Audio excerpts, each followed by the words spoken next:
যে তার পরিবারের সদস্যদের জন্য, স্ত্রী সন্তানের জন্য নাফরমানি, অশ্লীলতা, বেহায়াপনা, অসভ্যতা, গুনাহকে মেনে নিচ্ছে। আমার বউ বাচ্চা টেলিভিশন দেখুক, আমি মেনে নিই, বিল আমি দেব। বিল কি বাচ্চা দেয়? তো হ্যাঁ তো দেয়, তাহলে বিল আমি দেব, টাকা আমি দেব, ডিস্টার্ব হইলে আমি ঠিক করাবো, মিস্ত্রি লাগলে আমি আনাবো, যা দরকার বসার চেয়ার আমি ব্যবস্থা করে দিলাম, সব কিছু। তাহলে এই নাফরমান তার পরিবারের সদস্যদের জন্য আল্লাহর নাফরমানি, অশ্লীলতা, বেহায়াপনা, নাচ গান, নর্তকীর ছবি, উলঙ্গ দৃশ্য দেখার বন্দোবস্ত করে দিল না? কথা বলেন না কেন? এই জন্য এ দায়ুস, এই পুরুষ, ওর জন্য জান্নাত হারাম। হ্যাঁ, জান্নাত মামুর বাড়ি না, বন খাইতে খাইতে যাবেন গা, না না, জান্নাত এমনি 2টা রুম আর একটা বারিন্দা, এই করদুন না। এত সস্তা তো খামখেয়ালি না বিষয়টা, ভাব। এজন্য এটা মনে রাখবেন, আপনি কষ্ট নিয়েন না ভাই। হয়তো আপনার ভুল হয়েছে আজকে, কিন্তু আপনার কারণে হয়তো আরেকজন শিখছে। তো এই জন্য বললাম এটা জরুরি বিষয়। নিজ হাতে, সন্তানের হাতে কেমনে নাফরমানির সামান তুলে দিবে? এটা তো হতেই পারে না। কোনো আত্মমর্যাদা সম্পূর্ণ স্বামী স্ত্রীর বেপর্দা মেনে নিতে পারে না।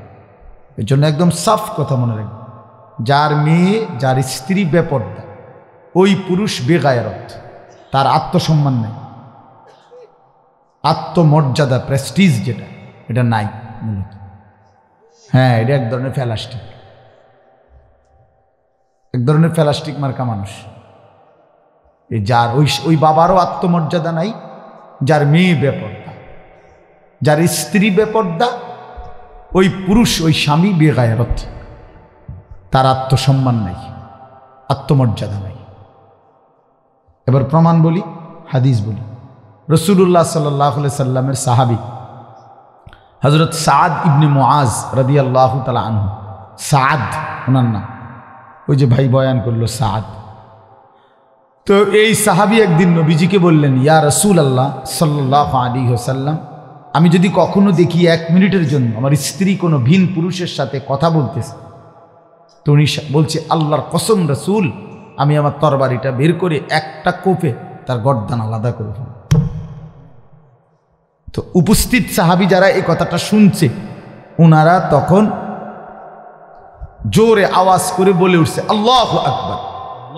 মানে এই কথাইটা বলছে আর কি, কারা? সাহাবীরা। তখন নবীজি সাল্লাল্লাহু আলাইহি সাল্লাম বললেন, আতাজাবুনা মিন গায়রাতি সাদ, তোমরা সাদের গায়রত, আত্মসম্মান দেখে অবাক হলা?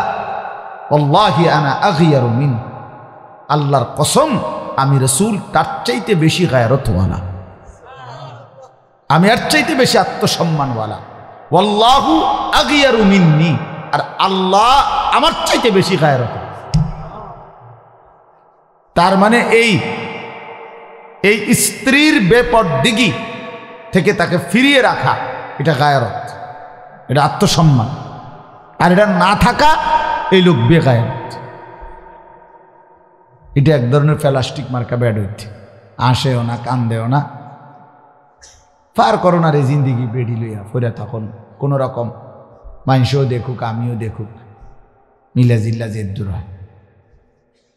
হ্যাঁ হ্যাঁ, এটাই বাস্তবতা, যে রাস্তার পুরুষও দেখুক, আমিও দেখি, বেটিরে যাও, সবাই মিলা দেখে যা হয়। আস্তাগফিরুল্লাহ। এই জন্য তার আত্মসম্মান কম, আত্মমর্যাদা কম। আল্লাহ নবী সাল্লাল্লাহু আলাইহি ওয়াসাল্লাম বলছেন এটা। এই জন্য বাপ, এটা খেয়াল করুন। জিনা, ব্যভিচার, নারী পুরুষের অবাধ মেলামেশা, এটার শাস্তি স্বয়ং আল্লাহ ঘোষণা করছে। এটা আল্লাহর শ্রেষ্ঠ গায়রত, অর্থাৎ আল্লাহ এটা এত বেশি আল্লাহ তাআলা গুসা হয়, নবীজিকে বলছে, বন্ধু, কোনো নারী পুরুষ জিনা করছে, ব্যভিচার, তার শাস্তি আপনি বলবেন না, পৃথিবীর কেউ বলবে না, আমি বলব। ফাজলিদু কুল্লা ওয়াহিদিন মিনহুমা মিআতা জালবা। এই পুরুষ আর নারী অবিবাহিত হলে উভয়কে 100 চামড়ার দিয়ে বেত্রাঘাত, যেন চামড়ায় দাগ করে চামড়ায় যেন আঘাত পায়, এরকম বেত্রাঘাত করে। ওয়ালা তাখুযকুম বিহিমা রাফাতুন ফি দীনিল্লাহ। এবং বলে দিয়েছে সাবধান, আল্লাহর বিধান কার্যকর করতে গিয়ে কারো কলজার মধ্যে যেন কোনো মায়া না আসে। সরাসরি কোরআনের আয়াত। ওয়ালিয়াশহাদ আযাবাহুমা তাইফাতুম মিনাল মুমিনিন। এবং এই ছেলে মেয়েকে দৌড়া মারবে যে আঘাত, 100 বেত্রাঘাত, সেটা যেন অসংখ্য মানুষের উপস্থিতিতে মারা হয়। আল্লাহ তাআলা বলছে সবাই দেখে, সবাই যেন ইবরত নেয়, শিক্ষা পায়। এরম টাঙ্গাইয়া ফিডা একটা ফিডা দিলে 2-4-10 বিভাগ সে খালাস, পবিত্র হয়ে যায়। বুঝেন না? হ্যাঁ, কিন্তু এটা তো বুঝতে চায় না, বলবে যে এটা জুলুম, এটা ইসলামের বাড়াবাড়ি। নাউজুবিল্লাহ। আরে নাফরমান, হাজারো কোটি নারী বেবিচার থেকে, ধর্ষণ থেকে বেঁচে যাবে ইসলামের একটি বিধান কার্যকর করে। এটা বুঝতে চায়, এটা বুঝতে চায়। কি পরিমাণ ছেলে আপনাদের ঘরকে ঘর, রাস্তাকে রাস্তা মোবাইলের মধ্যে পড়ে আছে, রাত নাই দিন নাই। দেখেন চেহারা, মাত্র 18 বছরের ছেলে, কি সুন্দর থাকার কথা চেহারা, অথচ 16-17 বছরের ছেলে আপনার সাফা ভিতরে ঢুকে গেছে। চেহারা সুরত কালো, অন্ধকার, জন্তু জানোয়ারের মতো চেহারা। কেন এমন হয়ে গেল? তাগড়া জোয়ান ছেলে পিছন দিয়ে ফ্যান টানে, ফ্যান ফিরে যায়। এমন অসভ্য হলো কেন? এমন অক্ষম অপদার্থ হলো কেন? মূল কারণ গুনাহ। নারীর ছবি, উলঙ্গ দৃশ্য, অশ্লীল ছবি, এই মোবাইলের দিন রাতের আসক্তি, এগুলোকে হাইওয়ান, চতুষ্পদ জন্তু বানায় ফেলছে। শেষ পর্যন্ত ক্ষুধা যেমন, অনেকের অসুস্থতা এমন হয় যে একটা লোকমা কিছু খাইতে মন চায় না, এমন রোগ তার যে কিছুই রুচি লাগে না। এই নাফরমানের আর একটা সেজদা দিতে আর মন চায় না, একটা ওয়াক্ত নামাজও আর বেঈমানে পড়ে না। কারণ গুনাহ তারে পাগল বানায় লাইছে, কুত্তা বানায় লাইছে। তারা অসভ্যতা, নোংরামি, উলঙ্গ ছবি তারে কুকুর বানায় ফেলছে, কুকুর, জানোয়ার বানায় ফেলছে। যার কারণে বছরের পর বছর আল্লাহকে একটা সেজদা দেয় না, কিন্তু তার কলিজার ভিতরে কোনো সামান্য লজ্জা নাই। কেন? কেন? কারণ গুনাহ তারে অন্ধকার বানায় ফেলছে। দেখেন আপনারা, আপনাদের যেই ছেলেগুলো নামাজ পড়ে না, ওই হাইওয়ানকে জিজ্ঞেস করেন, নামাজ কেন পড়ছ না? মূল কারণ নারী, ছবি, উলঙ্গ দৃশ্য, অশ্লীলতা, অসভ্যতা, নোংরামি, সারাদিন সারা রাত মোবাইলের মধ্যে। হায় হায়, কি জিন্দিগি এটা! এর থামবে কোথায়? থামবে কোথায়? কোথায় গিয়ে পৌঁছলো ছেলেরা? চেহারা সুরত তোমরা ছেলেরা বলো, তোমাদের এমন কালো কেন? এক ওয়াক্ত নামাজ পড়তে পৌঁছায় না, এত বড় জানোয়ার কেমনে হইলা বলো? এখন দাঁড়াও, এখানেও তো আছে অসংখ্য বেনামাজি। দাঁড়াও, বেনামাজি, নাফরমান, বেহায়া, সভ্য। বেনামাজি তো নির্লজ্জ, তার তো শরম নাই, তার এতটুকু লজ্জা নাই যে এনে যদি একজন মানুষ আমরা জিন গায় এসার নামাজ পড়ছি, কেমনে কইব পড়ছি না? এমন বেশরম কেমনে বই? এর দুঃসরম তো নাই। মানুষ তো এতটুকু লজ্জা তো থাকা উচিত। ইজা লাম তাস্তাহি ফাসনা মা শি'ত। এজন্য নবী সাল্লাল্লাহু আলাইহি সাল্লাম বলছে, যার হায়া নাই, যার লজ্জা নাই, যা ইচ্ছা সে তাই করুক। যে নারী বেপর্দা, মনে রেখে দেখবেন, বেপর্দা মহিলা এ বেডির আর যেতে পার শরমে নাই, এবারে বুড়া বেড়া চায় না, জোয়ান বেড়া চায়, বেড়ির কোনো অসুবিধা নেই। বুঝত না হিসাবটা? কারণটা কি? হেওটা তো শরমে নাই,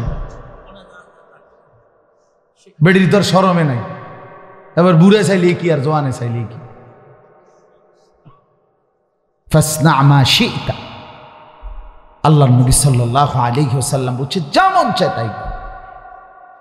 ছেড়ে দিছে তাকে, যা না ফরমান, তোর যেহেতু শরমে নাই, আমি নবী জানি না বেটা তোর মিয়া, তোর যেটা মন চায় তুই সেটা কর, আমি চিনি না তোকে। হ্যাঁ, আমরা কিতাবে পড়ছি পূর্ব জমানার এক বাজারের ছেলে বখাটে ছিল, এই একটা হাদিস শুনে উনি বদলায় গেছে, বদলাইয়া ওই জামানার সর্বশ্রেষ্ঠ মুহাদ্দিস হয়েছে। এই কথাইটা বলছিল একদিন এক হুজুর তারে, যে বাবা একটা হাদিস শোনো, নবী বলছে যার লজ্জা নাই সে যা ইচ্ছা তাই করো। তখন ওই যুবক মুহাম্মদ ইবনে মাসলামা আল কানাবি, তিনি তখন বাজারে সন্ত্রাসী ছিলেন, তিনি বসে গেছে। বন্ধুরা তারে বলতেছে ওস্তাদ যাবেন না, উঠবেন না? উনি বলছে হাই বন্ধুরা, তোরা তো জানো না আল্লাহর নবী সাল্লাল্লাহু আলাইহি সাল্লাম এই হাদিস তো আমারে বলছে, নবী তো আমারে বলছে রে, আমার তো কোনো শরম নাই, আমার তো কোনো লজ্জা নাই, হায়া নাই, আমি যখন যা মন চাই তাই করি, মানুষের উপরে জোর জুলুম অত্যাচার অবিচার অন্যায় অশ্লীলতা বেহায়াপনা অসভ্যতা যা মন চাই তাই করি। আহা নবী তো এই কথা আমারে বলছে রে। এই কথা বলে সে বলছে বন্ধুরা যা তোরা সর, আমি ছেড়ে দিলাম আমার এই অন্ধকার জীবন। এরপরে এই মুহাদ্দিসে যিনি তাকে ওই হাদিসটা বলছে ইমাম শুবা, ওনার কাছে গিয়া ওনার ছাত্র হইয়া ওনার কাছ থেকে ইলম শিখছে, ওই জামানার শ্রেষ্ঠ মুহাদ্দিস হইছে এই ছেলেটা।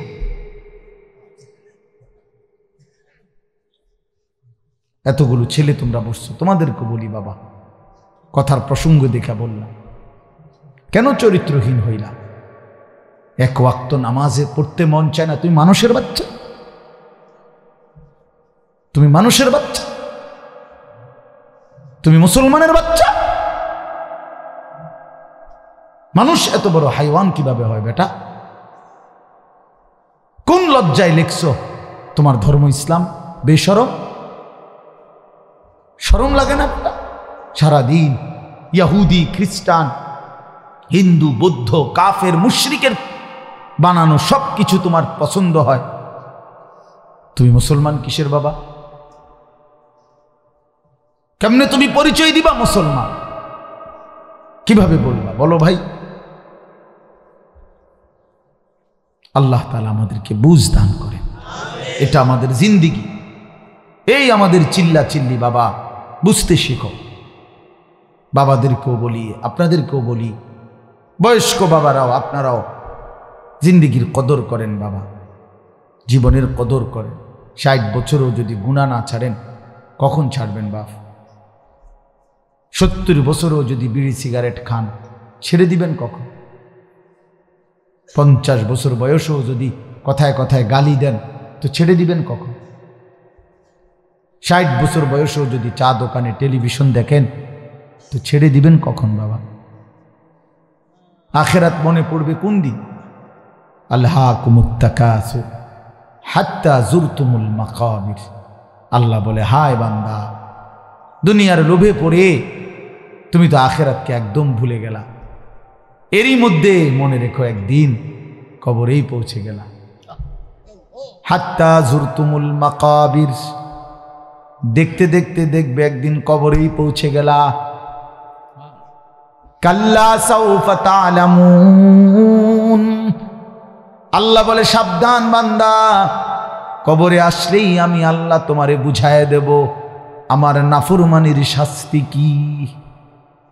সুম্মা কাল্লা সাউফা তা'লামুন, আল্লাহ বলে বান্দা আবার আমি আল্লাহ তোমারে হাসরের ময়দানে জাহান্নামের শাস্তি দিয়া আবার বুঝাবো আমার নাফরমানির শাস্তি কি।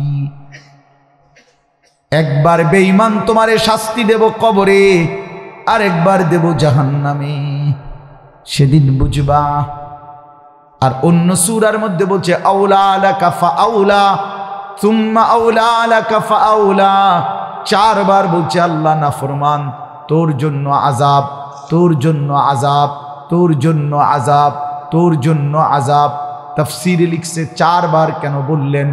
একবার জান কবজের সময় তোর কষ্ট দেব, আরেকবার কবরে আযাব দেব, আরেকবার হাসরের মাঠে আযাব দেব, আরেকবার জাহান্নামের আগুনে আযাব দেব। চারবার।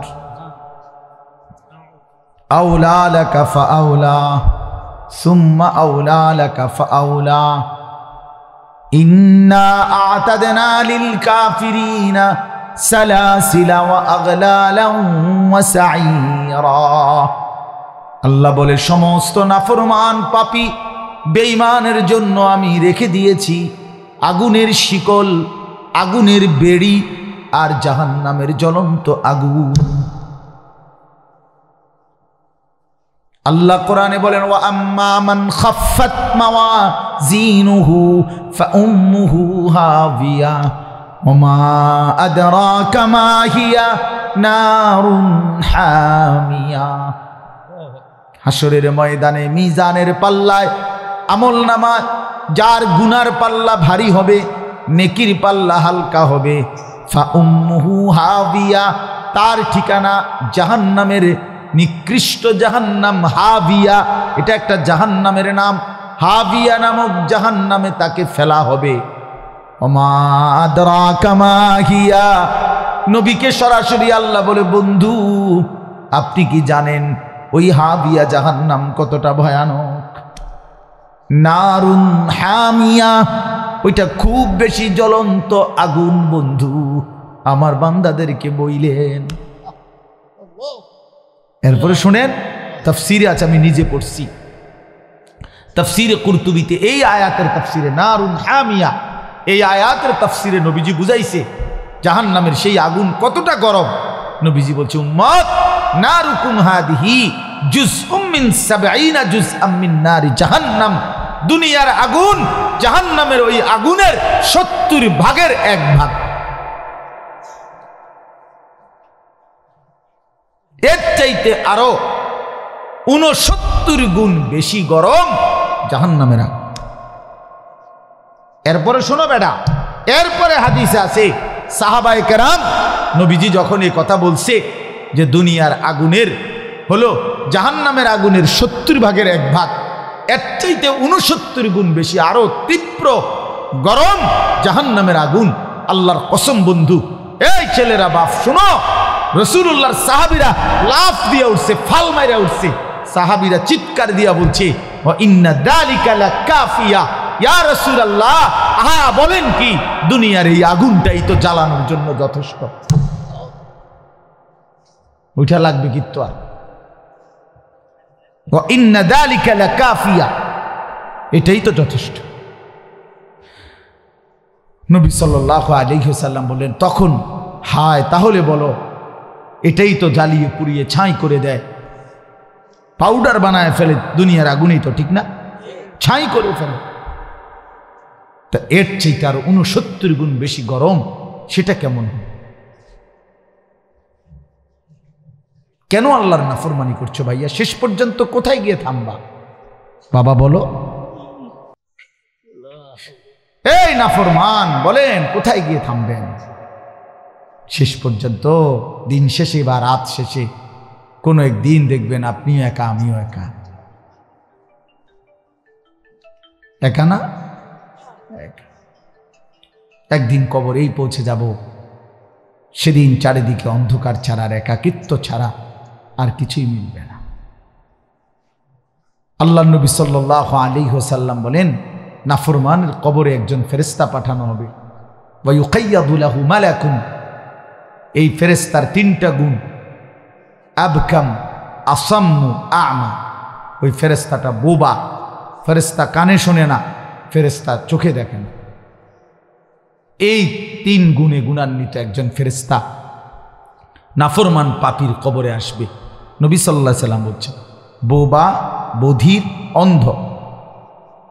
তখন আল্লাহ নবী সাল্লাল্লাহু আলাইহি সাল্লাম বলেন ইউদরাবু লাহু বিমিতরাকাতিন মিন হাদিদ, এই ফেরেশতা ওই নাফরমানকে এমন লোহার মুগুর, লোহার গুর্জ দিয়ে আঘাত করবে দরবাতান বাইনা উযুনাইহি, তার দুই কান বরাবর মাঝখানে। ফায়াসিহু সাইহাতান, তখন সেই নাফরমান এত জোরে চিৎকার করবে, ইয়াসমাউহা মান ইয়ালিহি ইল্লা সাকালাইন, মানুষ এবং জিন ব্যতীত আল্লাহর সমস্ত সৃষ্টি এই বেঈমানের চিৎকার শুনতে পাবে। কি বুঝা ফুর্তি করতেছ ভাইয়া? হ্যাঁ, মানে আসলে কি বলো ভাই, রাগ হইও না, বলো কোথায় গিয়ে থামবা শেষ পর্যন্ত? বলো, একদিন তো একদিন থাইমা যাইবা, তুমিও আমিও। কোথায় গিয়ে থামবা? কোরআন শরীফে আছে, ইসরাফিল ফু দিলে মানুষ পাগলের মতো ছুটবে। কেয়ামত শুরু হলে তখন লোকের একজন আরেকজনকে জিজ্ঞেস করবে, আইনাল মাফা, পালাবো কোথায়? কাল্লা লা ওয়াজার, আল্লাহ নিজেই তখন বলে, না বান্দা, আজ আর কোথাও আশ্রয় নেই। ইলা রব্বিকা ইয়াউমা ইদিনিল মুস্তাকার, সেদিন ঠিকানা আশ্রয় শুধুই তোমার রব আল্লাহর নিকট। ইউনাব্বাউল ইনসানু ইয়াউমা ইদিন বিমা কদ্দামা ওয়া আখার, আর সেদিন আল্লাহ তোমাকে জানাবে তোমার হায়াতে তুমি বেঁচে থাকতে যা করেছ, তোমার মৃত্যুর পরে তোমার নামেও যা জমা হয়েছে। হ্যাঁ, যে ছেলেটারে তুমি চরিত্রহীন বানাইছো, আল্লাহর কসম, আল্লাহর কসম, ওই যতগুলো গুনাহ করছে নাফরমান, মনে রাখিস তোর আমল নামা তো লেখা হবে। কারে বিড়ি খানা শিখাইছ তো মনে রাখো, ওইতে তোমার মরার পরও যখন বিড়ি খাবে তোমার আমল নামার মধ্যে বিড়ির গুনাহ আসবে। কারে জুয়া খেলা শিখাইছ, কারে মদ খানা শিখাইছ, নেশা, কারে নারীর ফান্দে ফাঁসাইয়া দিছ, হ্যাঁ, তার গুনাহগুলোও তোমার আমল নামায় জমা হবে। আবার যে কাউকে আল্লাহর দিকে ডাকছে, কোরআনের দিকে ডাকছে, নামাজের দিকে ডাকছে, আখিরাতের দিকে ডাকছে, সেই ডাকেও যারা ফিরে আসছে, ইনশাআল্লাহ আল্লাহর কসম, ওই মানুষগুলোর সমস্ত বন্দিগির সওয়াব ওই আহ্বানকারীর আমল নামাতেও জমা হইতে থাকে। হ্যাঁ, ইউনাব্বাউল ইনসানু ইয়াউমা ইদিন বিমা কদ্দামা ওয়া আখার, আলিমাত নাফসুম মা কদ্দামাত ওয়া আখারা ওয়া নাকতুবু মা কদ্দামু ওয়া আথারাহুম, এসব একই অর্থ, সব এক কথা। এজন্য আজকে আমরা নিয়ত করি, রাত গভীরে, সময় খুব লম্বা করার দরকার নাই ভাইয়া, আমি সবার কাছে অনুরোধ করি, গুনার রাস্তা ছেড়ে দেন, আমিও আপনি, বলেন ইনশাআল্লাহ। নিজেরে বাপ কষ্ট করলেন বউ বাচ্চার লাগা, কিন্তু শেষ বয়সে এই যে একটা কথা কইলাম, যে একটা টেলিভিশন, একটা নাচ গান, একটা গুনার জন্য স্বীকৃতি দিয়া আপনি দায়ুস হইয়া কবরে গেলেন, আমি কেমনে জান্নাতে যাইবেন? জীবনটাও কষ্ট করলেন, কবরেও কষ্ট পাইবেন, লাভ হলো কি বাপ? হ্যাঁ, সংসারের যিনি অভিভাবক, এই বেচারা সব সময় প্রয়োজনীয় জিনিস কম ভোগ করে, এটা নিয়ম। এই বেচারার লুঙ্গি ছিঁড়া, বেচারার গেঞ্জি ছিঁড়া, বেচারার কাপড় চোপড় সামান্য, ও বউ বাচ্চা, সংসারের সবার প্রয়োজন পূরণ করতে করতে আর থাকে না। তাহলে এখানে তো আমি সারা জীবন কষ্টই করলেন, কষ্ট করে আবার এদের নাফরমানির ব্যবস্থাও করলাম, তো এখানেও কষ্ট পাইলাম, তো কি পাইলাম আমি? খাসিরাত দুনিয়া ওয়াল আখিরা, দুনিয়াও বরবাদ হলো, আখিরাতও বরবাদ হলো। ওয়া খাসিরা হুনালিকাল মুবতিলুন। এজন্য বন্ধু চলেন, বাবা বয়স্ক যারা আছেন তাদেরকেও, অভিভাবক যারা, পর্দার আড়ালের যারা মা বোন আছেন তাদেরকেও বলি, এক মায়ের জিম্মাদারি যে কোনো মূল্যে সন্তানকে নামাজি বানান। বাবার জিম্মাদারি, আপনার জীবনের পরিচয় এটা। আপনি এগুলো শুনাইয়েন না, যেমন ফোলা বিদেশ পাঠাইছি, সার্কি দেওয়াইছি, বিল্ডিং করে দিছি, বাজারে ভিট লইয়া দিছি, আমি নিজে থাকিয়া হুজুর দোহান ঘর করে দিছি, ইডি কইন, ইডি হুদ্দা ধোকা, ফালতু কথা এগুলো। এগুলো তো দুনিয়াদার বলবে, মোমেন কেন এগুলো বলবে? মোমেন বলবে আমার ছেলে 5 ওয়াক্ত নামাজি, মোমেন বলবে আমার ছেলে বউ পর্দানশীল, আমার মেয়ে পর্দানশীল, আমার নাতি নাতি সব নামাজি, ইমানদার এটা বলবে, ইমানদারের এটা পরিচয়। আমার আব্বা মরবার সময় 25 জন আমার বাবার বংশধর, 5 ভাই 3 বোনের জিভুত মিল্লা, ভাই বোন মিল্লা, আমরা 25 জন আল্লাহর কোরআন পড়তেছিলাম ঘরে। আব্বার শেষ অবস্থা, এই সময় আব্বা ইন্তেকাল করছে। খালাস, মারে বলছি মা কান্দেন না। ফেরেশতা একটু পরে জিজ্ঞাসা করবে, আব্বারে মার রব্বুক, আলী আশরাফ তোমার রব কে? আমার বাবার নাম আশরাফ, যে আমার নামে দেখেন না আশরাফি, তো তোমার রব কে? আমার আব্বা বলবে, ফেরেশতা ওই যে উপরে যেই 25 জন যার কোরআন পড়ে উনি আমার রব। দেখো গিয়া, আমি না কবরের মাটিতে আসছি, আমার ফ্যামিলি উপরে কোরআন শরীফ পড়তেছে, গিয়ে দেখো আমি রব চিনব না কেন? কি কবে না রব চিনব না কেন? রব চিনেছি বলেই তো পুরা খানদান আল্লাহর কোরআনের জন্য ওয়াকফ করে দিয়েছে। রব চিনব না কেন? আলহামদুলিল্লাহ। তো আল্লাহ তাআলা আপনাদেরকেও আমাদের সকলকে মাফ করে দেন। আমরা সবাই ফিরে আসা উচিত আল্লাহর দিকে। তুবু ইলাল্লাহি জামিআন আইয়ুহাল মুমিনুন লাআল্লাকুম তুফলিহুন। আল্লাহ বলেন, আমার ইমানদার বান্দা সকলেই তওবা করে আমি আল্লাহর দিকে ফিরে আসো, তাহলেই একমাত্র সফল হবে, কামিয়াব হবে, জান্নাতি হবে। আনিবু ইলা রাব্বিকুম ওয়া আসলিমু লা, তোমরা সকলেই আল্লাহর দিকে ঝুঁকে পড়ো, আল্লাহর কাছেই নিজেদেরকে আত্মসমর্পণ। আল্লাহ কোরআনে বলছে, বহু আয়াত আল্লাহ বলছে, বান্দা আমার দিকে ফিরো, আমার দিকে ফিরো, আমার কাছে আসো, আমার কাছেই শান্তি, আমার কাছেই সুখ, আমার কাছেই স্বস্তি, আমার কাছেই নিরাপত্তা। আল্লাহ আমাদেরকে বুঝ দান করেন।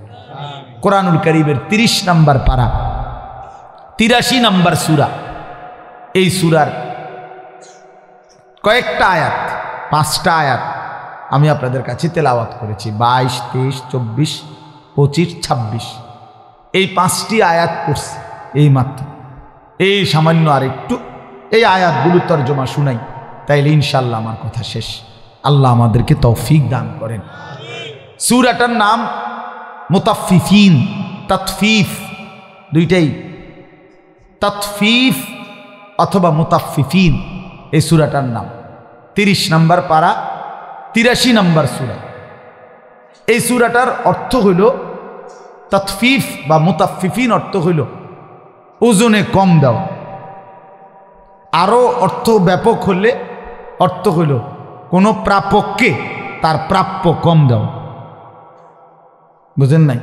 আমার কাছ থেকে যিনি পাবে, সে যে দূর পাওয়ার কথা, তাকে তার চাইতে কি দেওয়া? কম। এটাই হলো তাতফিফ। এই লোকটাকেই বলা হয় মুতাফফিফ, যে অপরকে কি দেয়? ঠকায়, তার প্রাপ্য দেয় না পূর্ণ। আল্লাহ তাআলা কোরআনের এই সূরাতে শুরুতেই বলছে, ওয়াইলুল লিল মুতাফফিফিন, এই যে তার প্রাপককে প্রাপ্য কম দেয়, ঠকায়, আল্লাহ বলছে তার জন্য জাহান্নাম, তার জন্য জাহান্নাম। এজন্য এই বাজারের ব্যবসায়ী ভাই যদি কেউ থাকেন, কাস্টমার ঠকায়েন না। আসমানওয়ালা জাহান্নামের হুমকি দিছে। ওয়াইলুল লিল মুতাফফিফিন আল্লাযীনা ইযা তালু আলান নাসি ইয়াস্তাউফুন।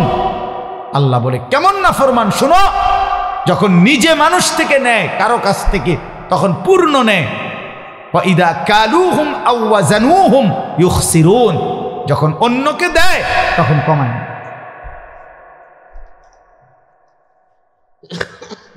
একদম ভাঙ্গা বলছে আল্লাহ, আলা ইয়াযুন্নু উলাইকা আন্নাহুম মাবউসুন। আল্লাহ বলে, এরা কি ভাবে না যাদেরকে হাসরের ময়দানে উঠানো হবে? কেমনে বলে? আল্লাহ ডাইরেক্ট বলে, এই নাফরমান, তুই কি বুঝছ না তুই যে হাসরের ময়দানে উঠবি? কামটা কি করলি? কেমনে মানুষকে ঠকাইলি? কেমনে অন্যের উপরে জুলুম করলি? এই জন্য 1 নাম্বার কথা এটা, কাউকে তার প্রাপ্য ঠকাবেন না। এখন আসেন, তাফসীরের মধ্যে লিখছে, আল্লাহর হক, বান্দার হক, এই আল্লাহর যা হক, মানে আল্লাহর জন্য যা কিছু আল্লাহ করতে বলছেন এবং মানুষের সাথে আমাদের যত হক আছে, এই আল্লাহর হক বান্দার হক কোনোটার মধ্যেই কম করা, এটাই তাতফিফ, তার জন্যই জাহান্নাম। এই জন্য তাফসিরে স্পষ্ট, মারিফুল কোরআনে পড়ে দেখো, তাফসির স্পষ্ট আছে। হযরত আব্দুল্লাহ ইবনে আব্বাস রাদিয়াল্লাহু তাআলা আনহুমা তিনি দেখছেন কেউ একজন নামাজের রুকু সেজদার মধ্যে ত্রুটি করতেছে, কমতি। তিনি স্পষ্ট বলছেন, তুমি আল্লাহর হকের মধ্যে ত্রুটি করলা তো তোমার জন্য ওয়াইলুল লিল মুতাফফিফিন, তোমার জন্য জাহান্নামের ঘোষণা শুনলাম।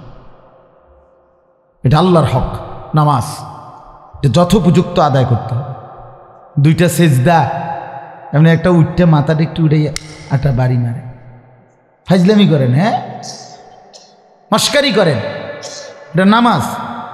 এটা কোনো সেজদা হইল? মাথা একটু উড়াইয়া একটা মাইরা দেয় সেজদা। রুকুর থেকে মাথা একটু উড়াইতে উড়াইতে না, এটা আবার নিচের দিকে যায়। হ্যাঁ, এবার দুর্বল, অত সাদওয়ানে এবার আওয়াজে মানুষ বাহিরা বইতারে না। হ্যাঁ, একবার কুদ্দা উড়ে, কিন্তু এখানে কোথায় নামাজের বেলায় আসে, এখানে এসে কুমায় কেন? এমনি মোটরসাইকেল চালায়, মসজিদ আইলে মসজিদ আইলে ব্যারাম, তো মোটরসাইকেল চালান কেমন? এমনি কথা বলেন না কেন? দুনিয়াটা চরকির মতো দৌড়া, সারা দুনিয়া ভালো, মসজিদ আইলে ব্যারাম। আবার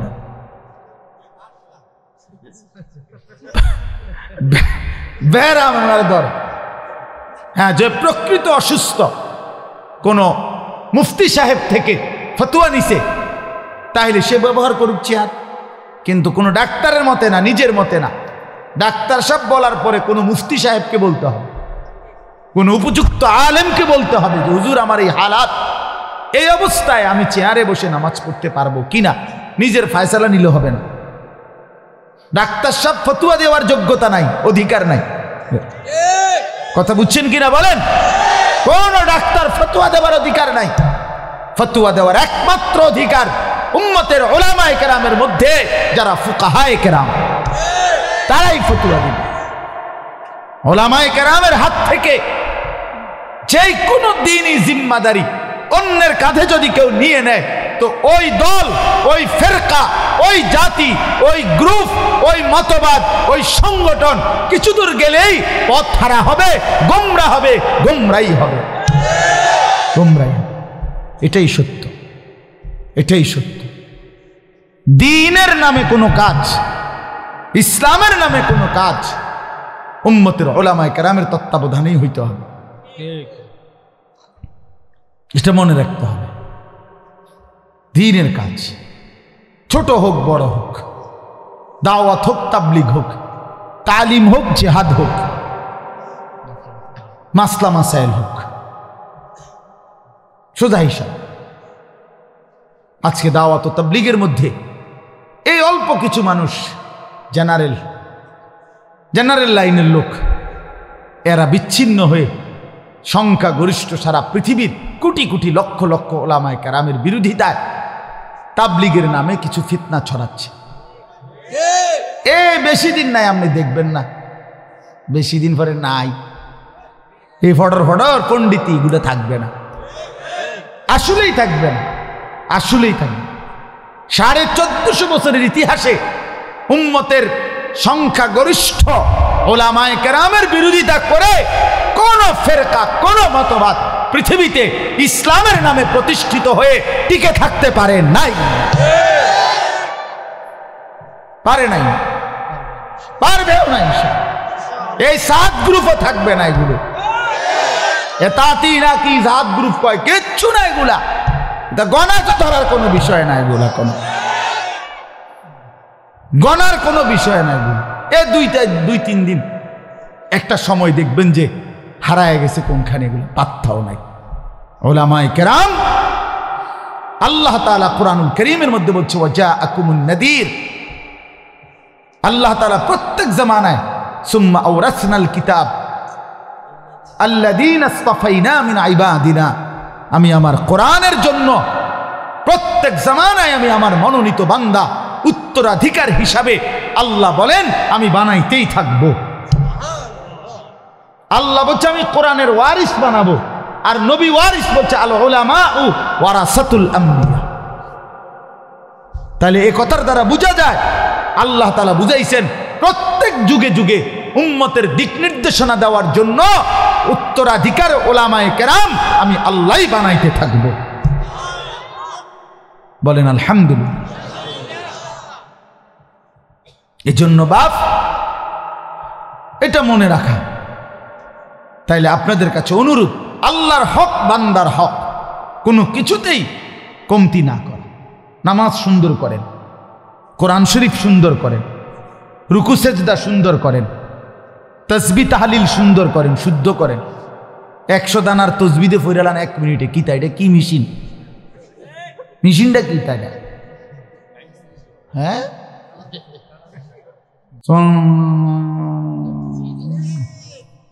আলহামদুলিল্লাহ কিতা এডি কিতা? হ্যাঁ, কি মেশিন এটা? তামাশা ভাইয়া, এটা তামাশা।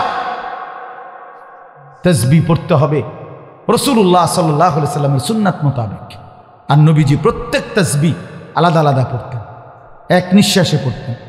সুবহানাল্লাহ সুবহানাল্লাহ সুবহানাল্লাহ সুবহানাল্লাহ, আলহামদুলিল্লাহ আলহামদুলিল্লাহ আলহামদুলিল্লাহ, আল্লাহু আকবার আল্লাহু আকবার আল্লাহু আকবার, লা ইলাহা ইল্লাল্লাহ লা ইলাহা ইল্লাল্লাহ লা ইলাহা ইল্লাল্লাহ, সাল্লাল্লাহু আলাইহি ওয়াসাল্লাম সাল্লাল্লাহু আলাইহি ওয়াসাল্লাম সাল্লাল্লাহু আলাইহি ওয়াসাল্লাম, আস্তাগফিরুল্লাহ ওয়া আতুবু ইলাইহি আস্তাগফিরুল্লাহ ওয়া আতুবু ইলাইহি আস্তাগফিরুল্লাহ ওয়া আতুবু ইলাইহি।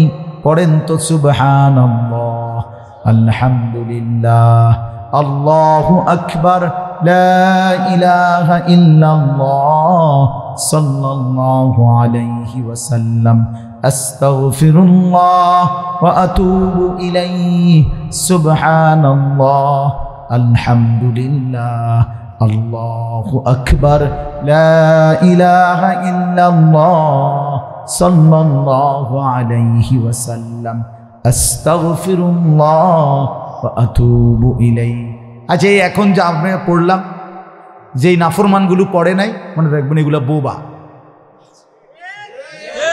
এগুলারে আল্লাহ তাআলা জবান দেয় না, মূল কারণ এই জন্য পড়ে নাই। কেন পড়ে নাই? না না, বোবা, মূলত এদেরকে আল্লাহ জবান দেয় না, এই জন্য পড়ে না।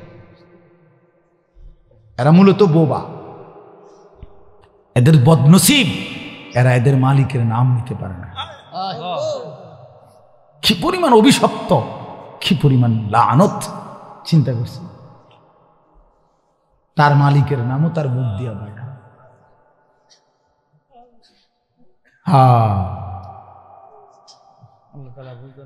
আল্লাহ আল্লাহ বুঝ দান করেন। অথচ হাদিসের মধ্যে আছে, নবী সাল্লাল্লাহু আলাইহি সাল্লাম বলছেন, হাসরের ময়দানে জান্নাতে গিয়া পর্যন্ত জান্নাতি বান্দা আফসোস করবে, আহা দুনিয়ায় যদি আরো কিছু সময় আল্লাহর জিকির করতাম। আরো কত বড় আল্লাহর কসম, এটা হাদিস। জান্নাতি বান্দা আফসোস করবে, অথচ জান্নাতে কোনো আফসোস নাই, হাসরত নাই। সেই জান্নাতি বান্দা পর্যন্ত বলবে, আমি যদি আর কিছু তাসবিহ পড়তাম, তাইলে আমি জান্নাতের মধ্যে আরো উঁচা মাকাম পাইতাম, আরো উঁচা মাকাম পাইতাম। এজন্য আল্লাহর হক ঠিক মতো আদায় করা। আপনি বলবেন এভাবে পড়লে হুজুর সময় বেশি লাগে। আমি আমার শায়েখ আল্লামা মুফতি মুশতাকুর নবী সাহেব হুজুরে আমি বলছিলাম একবার, হুজুরে আমার বলছি, মাওলানা সময় আপনার আব্বার, এই কথা এটা বলছি, সময় আপনার বাপের নি। কথা বলেন না কেন? আপনারা বলে সময় আপনার আব্বার সময়, কার? কথা বলেন না, কার সময়? তো যার সময় তার নাম নিলে সেই সময় ব্যয় বেশি হইলে আপনার সমস্যা কেন? তো আল্লাহর দেওয়া সময়, হায়াত আল্লাহ, ঘন্টা মিনিট সেকেন্ড আকার দেওয়া, তো তার নাম নিবেন না? তার নাম নিতে সময় নষ্ট হয়, আস্তাগফিরুল্লাহ। তাহলে সময় কামে লাগে কি? আল্লাহর নাম নিলে যদি সময় নষ্ট হয় তো সময়টা কামে লাগছে কি দিয়া? বন খাইয়া। কথা বলেন, বন খাইলে সময় কামে লাগে নাকি? বিড়ি খাইলে সময় কামে লাগে? তো কি কি খাইলে? ভাতের থালা। সময় কামে লাগে কখন তাইলে? জীবনে এর চাইতে উত্তম সময় আর কোনটা যে সময় মালিকের নাম নিছে? আল্লাহ আমাদেরকে বুঝার তৌফিক দান করে। তাহলে আল্লাহর হক ওযু, গোসল, নামাজ, রোজা, হজ, যাকাত, এই সব কিছু যেগুলো, এগুলো সঠিকভাবে আদায় করা ইসলামে একটা গুরুত্বপূর্ণ বিষয়। বাপ, এক হলো আল্লাহর জন্য করা, আর এক হলো বিশুদ্ধভাবে করা। উভয়টা মিললে জান্নাত। করছেন আল্লাহর জন্য কিন্তু ভুল, কথা বোঝেন নাই, হবে না। করছেন সঠিক কিন্তু আল্লাহর জন্য না, মানুষের দেখানোর জন্য, তাইলেও হবে। দুইটা ঠিক হইতে হবে। বাহ্যিকভাবে সহি হইতে হবে, বিশুদ্ধ, আর আভ্যন্তরীণভাবে ইখলাসওয়ালা, আল্লাহর জন্য হইতে হবে। দিলে থাকবে আল্লাহর জন্য, সারা অঙ্গে থাকবে নবীজির তরিকা মতো বিশুদ্ধ। আপনি যদি আপনার মতোই কোরআন শরীফ আজীবন করেন তো নবীজি কেন আসলো? কথা বলেন না কেন? নবী কেন আসলো তাইলে? 30 পারা কোরআন এক নবীর উপরে আল্লাহ কেন নাজিল করলেন? তিনি কেন শুনাইলেন? এটা তো প্রত্যেকের এক কপি করে দিয়ে দিলেই সার্থ, যে তোমাগোটা তোমরা পড়ে নিও, যার যেমনি সুবিধা হয়। বলেন না? রাসূলুল্লাহ সাল্লাল্লাহু আলাইহি সাল্লামের উপরে নাজিল করার তাহলে কোনো কারণ নাই। তাইলে আল্লাহর নবী সাল্লাল্লাহু আলাইহি সাল্লামের প্রথম জিম্মাদারি, পৃথিবীতে নবীর প্রথম দায়িত্ব কি ছিল? কোরআনের 4টা আয়াতের মধ্যে আল্লাহ 4 বার এই কথাটা বলছে যে আমার বন্ধুর প্রথম দায়িত্ব কোরআনুল কারীমের বিশুদ্ধ তেলাওয়াত। কোরআন তেলাওয়াত করে আমার বান্দাদেরকে শোনাবে, শিখাবে। এটা ছিল নবীজি সাল্লাল্লাহু আলাইহি সাল্লামের প্রথম জিম্মাদারি। এই জন্য যার কোরআন শরীফ অশুদ্ধ, নবী পাক সাল্লাল্লাহু আলাইহি সাল্লামের সাথে তার কোনো সম্পর্কই নেই, সম্পর্কই নেই।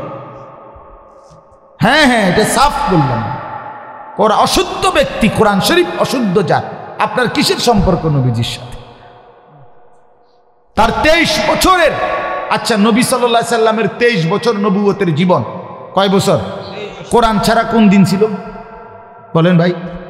কোরআনবিহীন কোন দিন? তাইলে তাইলে তিনি কোরআন শুনান নাই, কোরআন পড়েন নাই, কোরআন পড়ান নাই, কোন দিন? তাইলে তাহলে যেই কোরআন তার পুরো 23টা বছর ধরে ছিল, আপনি সেই কোরআনে পড়তে পারেন না, সেই কোরআনের সাথে আপনার সম্পর্ক নাই, সেই কোরআনের তিলাওয়াতই করতে জানেন না, আপনি কিসের নবীর উম্মত? কোন নবীর আশিক আমনে? আমনে না কইতেন পারেন? আপনি কিসের আশিক? আশিক মানে এমনি ডোলন হুদা, হ্যাঁ, গজলের তালে তালে ডোলা, এর নাম আশিক। 23 বছরের আল্লাহর নবী সাল্লাল্লাহু আলাইহি সাল্লামের এই পুরা জিন্দেগি এর বিনিময়ে শুধু এই বিরিয়ানির ফোটলা আর 1 প্লেট খিচুড়ি আর 2টা জিলাপি। হ্যাঁ, এটা ইনসাফ, এটা ইনসাফ।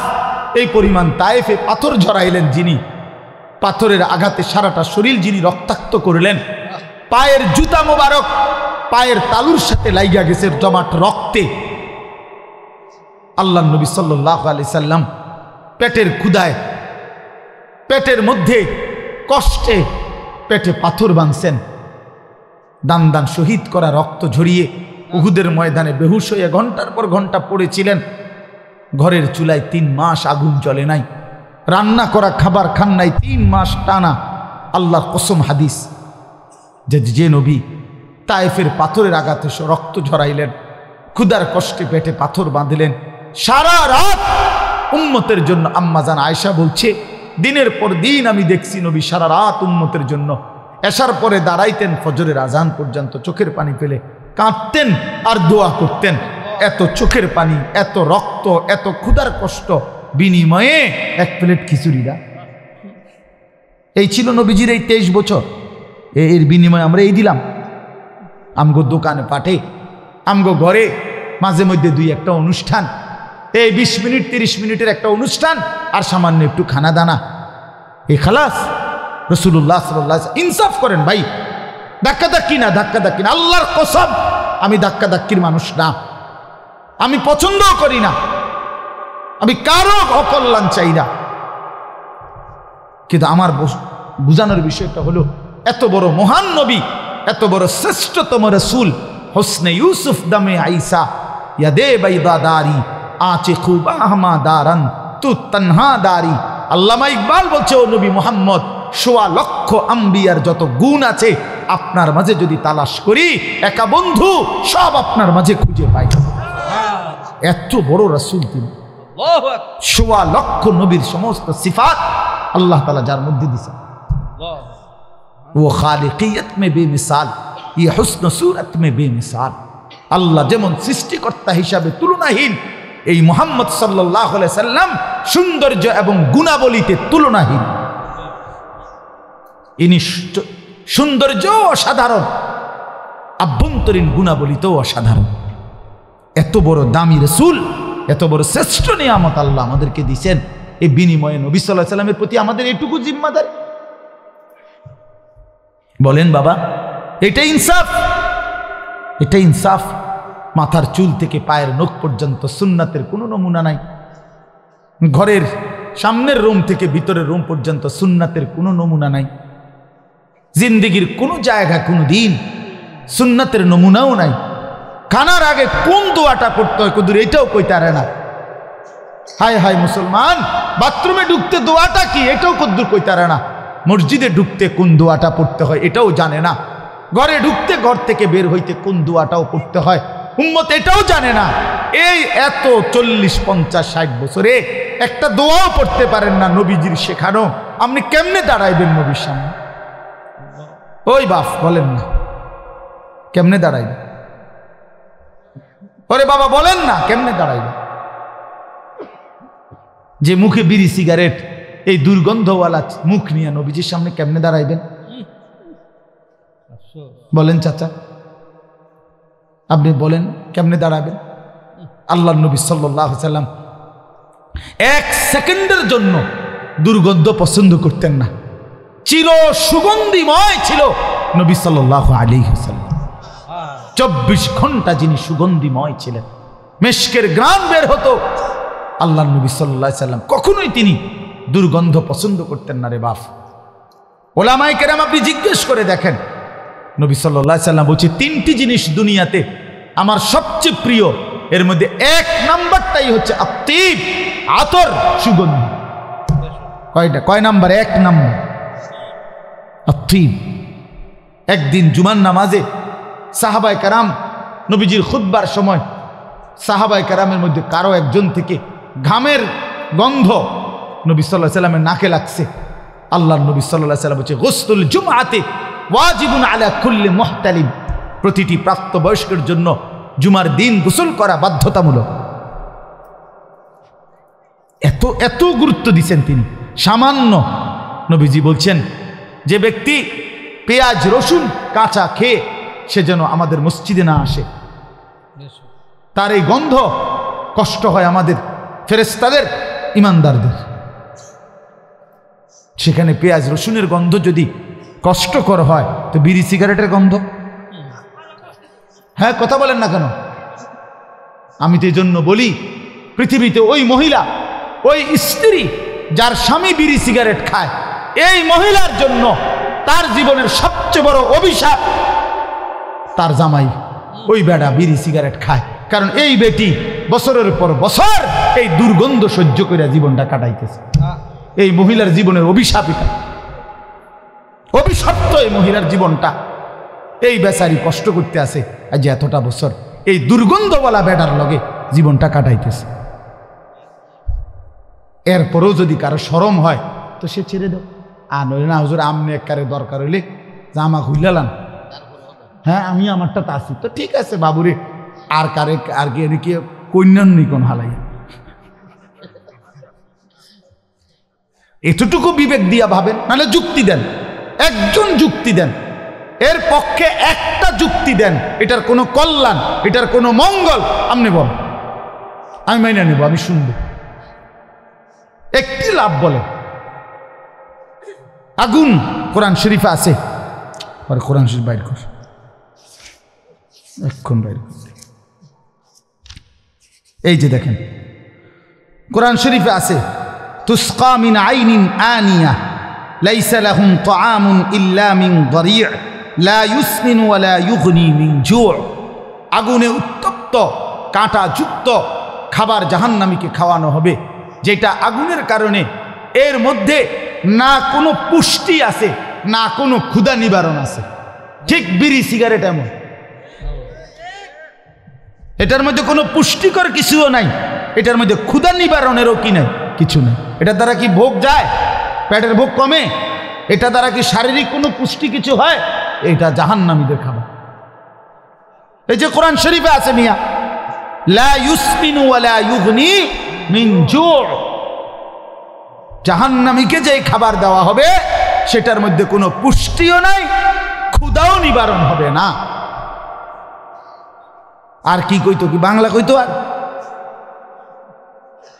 আল্লাহ আমাদেরকে বুঝ দান করেন, বুঝ দান করেন। নিয়ত করেন ইনশাআল্লাহ যে ইনশাআল্লাহ বিড়ি সিগারেটের এই দুর্গন্ধ ছেড়ে দেব ইনশাআল্লাহ।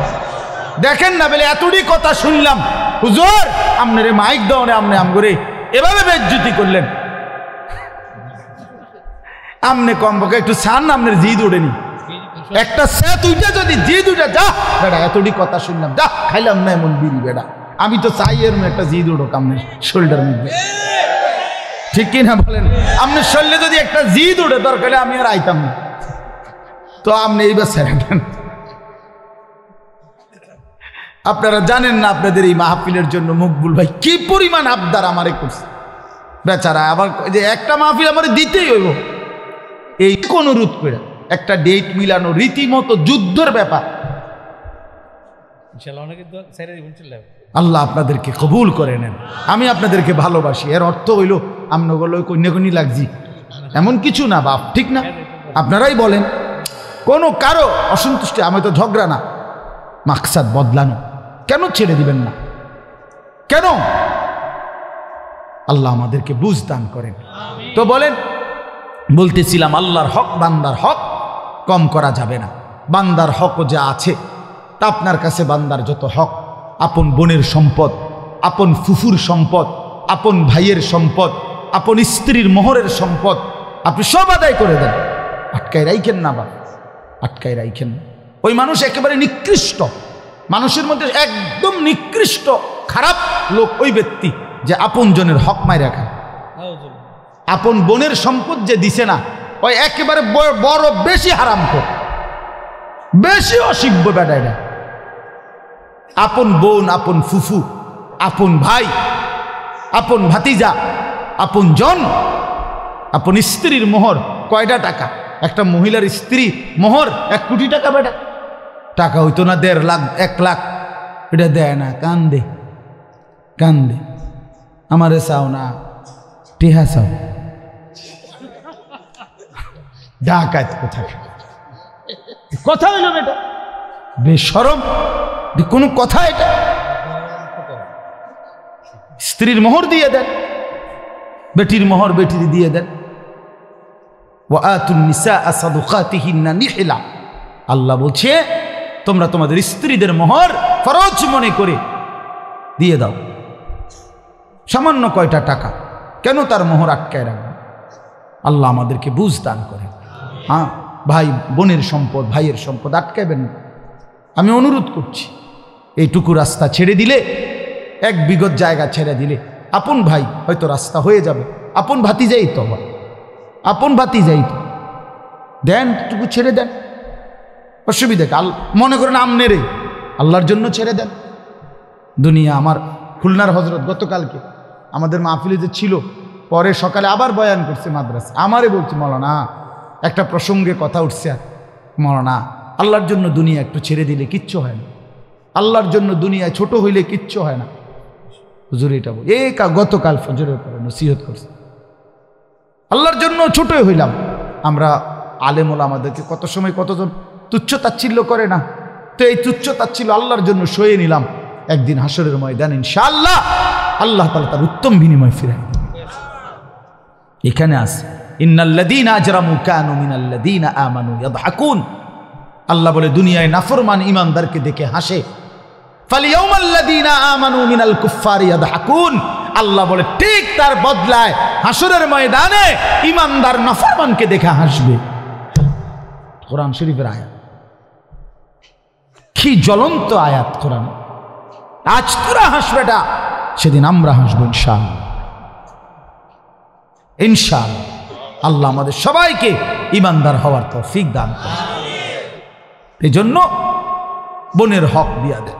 অনেক মানুষ আছেন আপনারা, আপন বোন বাবা মারা যাওয়ার পরে আজও তার সম্পত্তি দেন নাই। বোন দুঃখে দুঃখে কাঁদে, অভিশাপ দেয়, লানত দেয় না। বোনেরে কইছে বোন যাবে গা, কেন নিবে গা একবারে সুদবোধ করিয়া, হ্যাঁ আর আইতা না, হ্যাঁ আর আইতা না, তাইলে বোন বাগিনা আর আইতা না। হ্যাঁ নিজে বিয়া শাদি করাইতে সারা জীবন কত পয়সা খরচ করলাম। হ্যাঁ বুঝি এইভাবে বুঝি জমি, এই জমি কদ্দুরে লেগা, এইভাবে বুঝি চোখ ফিরাইলা, মানে হেবিডি লেগে রে এই কদ্দুর জমির লেগে। আর তুই বেটা কি ডাকাইতে সর্দার বাইরে। আমি তো পরিষ্কার বলি, বিশ্বাস করেন আমার কাছে সবচেয়ে অবাক লাগে এই জালেম এত বড় ডাকাত যে সে বুঝাইতে চায় তার বোনকে যে বোন আমার গ্রামের সমস্ত মানুষ যদি আমার ঘরে খাইতে হয়, কত মানুষকে আমি কত মেহমানদারি করাই, কেউ এমনি খাইতে পারে, কিন্তু আপন বোন আর বাগিনা বেটা তোমার ঘরে খাইতে হইলে তোমার জমি দিয়া খাইতে হবে। তোমার মতো নিকৃষ্ট জালেম, নিকৃষ্ট রুচিহীন মানুষ আর কেউ হইতে পারে বেটা। আপন বোন খাইতে হইলে তার ঘরে জমি দিয়া খাইতে হইবে। ভাইয়ের ঘরে বোনে খাইতে হইলে জমি দিয়া খাওয়ান লাগবে, কিন্তু ভাই মানুষে খাইলে কি কিচ্ছু লাগে না, ঠিক না? তো এটা কেমন, কত বড় ডাকাত, কত বড় ডাকাত। আপন বোনের সম্পত্তি কেন দিলেন না? আমি আলহামদুলিল্লাহ বড় গলায় বলছি, আমি দিছি আমার বোনের সম্পত্তি, এক সুতা 1 ইঞ্চি আল্লাহর কসম আলহামদুলিল্লাহ বঞ্চিত করি না। আপনি বোনের নাম্বার নেন, ফোন দিয়েন কালকে, এখন দেই নাম্বার। 3 বোন, বাবার ভিটা, বাবার কিনা ভিটা, বাড়ির ভিটা, বসতের ভিটা, শহরের ভিটা, সবগুলো সমানভাবে বোনদেরকে ইনসাফ শরীয়ত যেভাবে বলছে বন্টন করে দিছি আলহামদুলিল্লাহ। আল্লাহর কসম আমার বোন অবাক হয়ে গেছে, আরে ভাই তুই কি তারে কস, বাড়ির ভিটা তো শুনছি আজীবন ভাইয়েরা শুধু পায়। আমি অসম্ভব কথা, তো মিথ্যা কথা, এই সমাজ মিথ্যাই সমাজ বানাইছে, এটা নিয়ম, এই জুলুমের কথা। হাসরের ময়দানে এই বসত বোনকে না দিয়া যে ব্যবহার করছেন, আল্লাহর কসম 7 তবক জমিনের মাটি হাসরের ময়দানে কান্দে তুলে দেওয়া হবে। অপেক্ষা করি, বাড়ির ভিটা বলে বইনে পায় না। এটা কোন কিতাব বলেন আপনারা, বলেন কোন কিতাব? পাঠাতন, এটা কোন কিতাবে আছে? 1 কেজি লবণ, বাবা কথা দেখে রাত হয়ে যাচ্ছে জন্য আর বাড়াইতে চাচ্ছিলাম না। 1 কেজি নুন, লবণ, মনে করেন বাপ মারা গেছে, 1 কেজি লবণ রাইখা গেছে উনি, কিনছে উনি। এই 1 কেজি লবণে ভাই বোন সবাই অংশীদার। 1 কেজি নুন, এই নুনটাও বোনদেরকে, ভাই বোনকে বুঝাই দিতে হবে। না নিলে তো কোনো কথা, না নিলে তো বলতে হবে, ভাগ করতে হবে, বোঝেন না? আমাদের দেশে তো না নেওয়ার সুরত কি, আগের থেকে বলে ফেলে, কয়টা বোঝেন না যে নিবে গা আর আইটা না, তো এডিনি কথা, এটা নি কথা, এটা না কথা। জিজ্ঞানের দরকার কি? আপনি বন্টন করেন, তাই তো সেই বলবে কি। আগে তো আপনার দায়িত্ব কি, জিগাও না বন্টন করুন। বন্টন করেন, আপনি বন্টন করেন। আল্লাহ রাসূল সাল্লাল্লাহু আলাইহি ওয়াসাল্লাম স্পষ্ট শরীয়তের বিধান, মৃত ব্যক্তির মৃত্যুর পরে তার প্রথম কাফন দাফনের ব্যবস্থা করার পর তার বৈধ ওসিয়ত পূরণ করা, তার যে ঋণ ওসিয়ত এগুলো পূরণ করা, তারপরে দায়িত্ব হলো তার ওয়ারিসদের মধ্যে সম্পদ বন্টন করা। এইটা না দিয়া ওই গ্যারাম চুক্তি এটা টিয়া উড়াইয়া খানা খানা ভাতের থালা খানা, 7 দিনের খানাটা কোন দিন, জ্যাফরটা কোন দিন, এইটা নিয়ে ব্যস্ত। একারে পারে জিগাইয়া লয় ওই যে আইস গেদে জানা যায়, হ্যাঁ নে কইয়ালাও ডেটটা, তাহলে সুবিধা হইব, মানুষটি আবার ফাইতা না। আজকে কইয়ালাও খানাটা কোন দিন, খানার উপরে কোনো ওষুধ নাই। খানা হ্যাঁ জানাজার মধ্যে বলে নাম লেখা বলে 4 দিনের খানা, 41-40 দিন পরে খানা, বছর বছর খানা, মানে একটা মানুষ মরছে গ্রামের একটা ঈদ। হ্যাঁ আমা তো এতগুলো খানার বুঝ হইলে এটা খুশির ব্যাপার না? এই লোকের মৃত্যুতেই তো এতগুলো আমগো লাভ হইল। আমরা এখন 4 দিনে একটা খানা পাইলাম, 41 দিনে একটা খানা পাইলাম, বছর বছর একটা মৃত্যুবার্ষিকীর খানা পাইলাম, 3টা খানার বুঝ করে দিয়ে বেচারা কবরে গেছে। তো এর চাইতে বড় আনন্দের বিষয় কি হইতে পারে? এর চাইতে বড় খুশির বিষয় কি? এটা তো গ্রামবাসীর জন্য অনেক বড় সৌভাগ্য যে একটা লোক মারা গেছে। আস্তাগফিরুল্লাহ, আস্তাগফিরুল্লাহ। অথচ কোরআন সুন্নাহ এটা বলছে কিনা দেখেন। বললেই আমরা কওমি মাদ্রাসার উলামায়ে কেরাম কোরআনুল কারীম এবং রাসূলুল্লাহ সাল্লাল্লাহু আলাইহি ওয়াসাল্লামের সুন্নাহ পেশ করিলেই এইগুলা ফিতনা ছড়ায়, এটা ওয়াহাবি। আমরা হয়ে যাই ওয়াহাবি, আমরা হয়ে যাই নবীর দুশমন। তো নবীর দুশমন হইলে নবী যে তুমি এটা প্রমাণ করে দাও যে নবীজি তার সাহাবায়ে কেরাম এত সাহাবী ইন্তেকাল করছে নবীজির আমলে, কার 7 দিন না খানা 40 খানা হইছে সেটা বুঝায় দাও। তুমি ইমানদার, তুমি প্রমাণ করে দাও। আমি যেহেতু দুশমন তো আমারে বাদ দাও, তুমি ইমানদার বুঝায় দাও জাতিকে, জনসাধারণের মাঝে দেখায় দাও সেই কিতাবের নাম কি। আমরাও কদ্দুর পইরা দেখি, আমরাও তো 2-4 লাইন আরবি পড়তারি, বলো। অতএব আমি লম্বা করে ফেললাম, বান্দার হক আদায় করবেন, বলেন ইনশাআল্লাহ। বোনের হক দিয়ে দিবেন, স্ত্রীর হক দিয়ে দিবেন, আপনজনের চাচার ভাইয়ের ভাতিজার বঞ্চিত কইরেন না বাপ। শুধু কীর্তে নামনে হুদাউদি এতগুলো মিথ্যা বইলা, দলিলের ফ্যাঁস ফুস লাগাইয়া, সর্দার মাতব্বরের আলগা ফৈসা খাবাইয়া, হয়তো আপনি চালাক দেখা কৌশল করে লাইছেন আর কি, নিছেন গা আর কি। আখেরাত কথা বলেন না কেন? এনে না বাটফারি করলেন, কত বাটফারি করে কিতা নিছেন? জমি 2 গন্ডা 6 শতক, আপনি কি 2টা বাংলাদেশ নিছেন গা? তো এই কদ্দুরের জন্য এত বড় আখেরাত বরবাদ করে দিলেন। একটা তাল গাছের লেগে এতটি মিশা কথা কইলেন, 1 বিঘত জায়গার জন্য এতগুলো বাটফারি করলেন। আস্তাগফিরুল্লাহ, কামটা কি করলেন? এই 1 বিঘত জায়গা দিয়ে করবেন কি? বুখারীর হাদিস, নবী সাল্লাল্লাহু আলাইহি সাল্লাম বলছেন, মান আখাযা শিবরাম মিনাল আরদি যুলমান, যে 1 বিঘত সম্পদ কারো অন্যায় ভাবে নিয়ে নিল, তাওয়াক্কাহুল্লাহু ইয়াউমাল কিয়ামাতি 7 আরদিন, 7 তবক জমিনের মাটি কিয়ামতের দিন তার কাঁধে তুলে দেওয়া। কি মনে করছেন এটা ছোটখাটো বিষয়? আল্লাহ আমাদেরকে মাফ করে দেন। তাই এবার আয়াতের তর্জমা শুনেন। আল্লাহ তাআলা এই সূরার মধ্যে 2টা ভাগ করছেন মানুষকে, একটা হলো ফুজ্জার, একটা হলো আবরার। আল্লাহ বলেন আমার বান্দা 2 রকম হয়, এক দল হয় ফুজ্জার মানে নাফরমান, আরেক দল হয় আবরার মানে নেককার। আবরার অর্থ হলো সৎকর্মশীলগণ, ন্যায়পরায়ণ নেককার বান্দাগণ। তো আমি যেই 5টা আয়াত পড়ছি ওখানে ওই নেককারদের পুরস্কারটা কি আল্লাহ সেটা বলছে, ইন্নাল আবরার লাফি নাঈম, আমার নেককার বান্দারা চির নিয়ামতে ভরা সুখের জান্নাতে বসবাস করবে। নিয়ামতে ভরা, নিয়ামতে ভরা। কদ্দুর নিয়ামত, কদ্দুর নিয়ামত? সকালে 1 কাপ চা, 2 পিস পাউরুটি, দুপুরে 2 আইটেমের তরকারি দিয়ে 2 গা ভাত। ইনি ইদা রাআইতা থাম্মা রাআইতা, নাঈমান ওয়া মুলকান কাবীরা। বাহ! মালিক বলছে বান্দা আমার যখন জান্নাত দেখবে তো আবার দেখবে, আবার দেখবে, আবার দেখবে, আবার দেখবে, ঘুরে ঘুরে ঘুরে দেখবে, আর দেখবে শুধু নিয়ামতে নিয়ামতে ভরা, আর পুরা এক সুবিশাল রাজত্ব আল্লাহ তাকে দান করছে।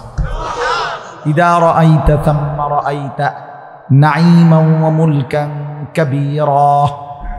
সুবহানাল্লাহ, সুবহানাল্লাহ। ইন্নাল আবরারা লাফি নাঈম।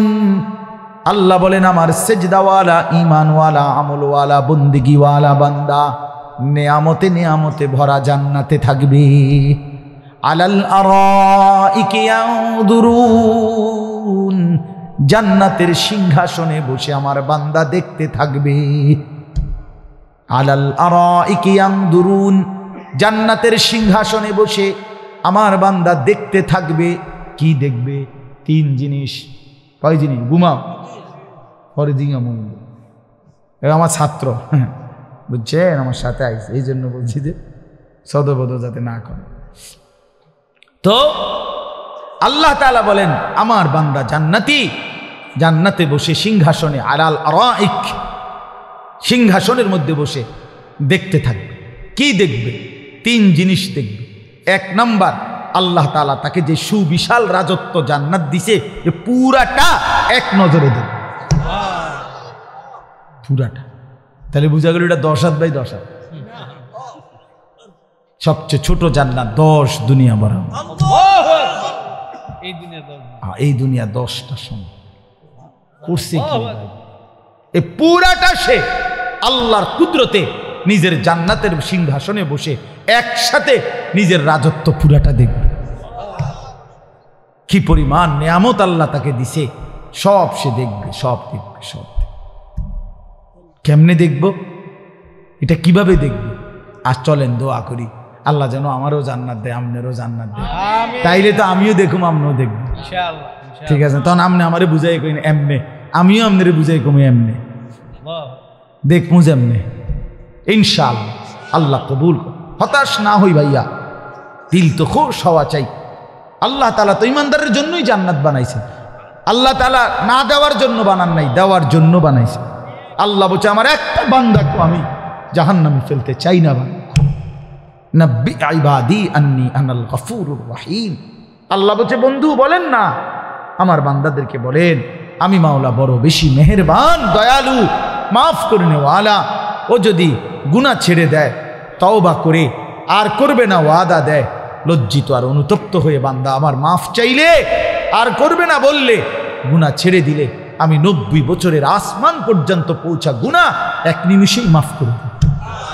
ওরে বলেন ফিরে আসতে, ও যেন হতাশ না হয়, আমার বান্দা হতাশ না হয়। আমি ছাড়া আমার বান্দার আছে কি? ওয়ালা ইয়াগফিরুয যুনুবা ইল্লা আনতা। মাওলা আপনি ছাড়া মাফ করবে কে? ফাগফিরলি মাগফিরাতাম মিন ইনদিক। বান্দা বলে মাওলা কাজেই আপনি ছাড়া যেহেতু কেউ নাই, আপনি আমারে মাফ করে দেন।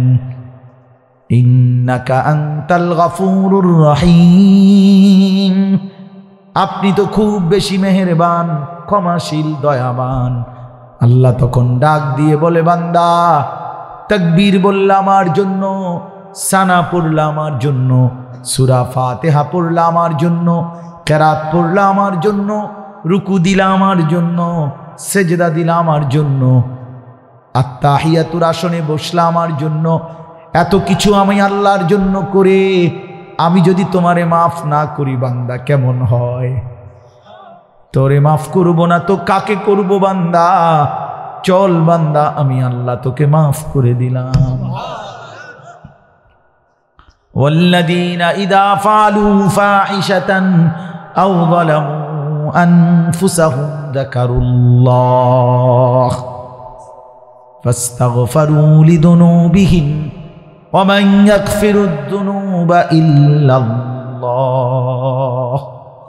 আল্লাহ বলে বান্দা জুলুম যত বেশি হোক, নাফরমানি যত বেশি হোক না কেন, কাউকে কিছু না বলে আমি আল্লাহকে মনে করো।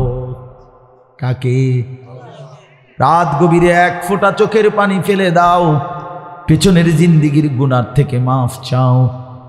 আল্লাহর নবীকে আল্লাহ বলছেন বন্ধু, নবী সাল্লাল্লাহু আলাইহি সাল্লামকে আল্লাহ একদিন বলছে বন্ধু, 90 বছরের কোনো বুড়া যদি কোনো এক রাত গভীরে আমি আল্লাহর কাছে এসে বলে, মাওলা আমার জওয়ানি খতম হয়ে গেছে, আমি আর ঠিক মতো চোখে দেখি না, আমি আর ঠিক মতো হাঁটতেও পারি না, আমার শরীরের সেই যৌবন নাই, পকেটেও আর টাকা নাই, সমাজেও ক্ষমতা নাই, ঘরেও আর কদর নাই, যেহেতু আমার কিছুই নাই, সব হারিয়ে রাত গভীরে গুনাহ ছেড়ে দিয়ে তওবা করে মাওলা আপনার কাছে ফিরে আসলাম, বলতে যদিও লজ্জা হয় তবুও মাফ চাইব কার কাছে বলেন?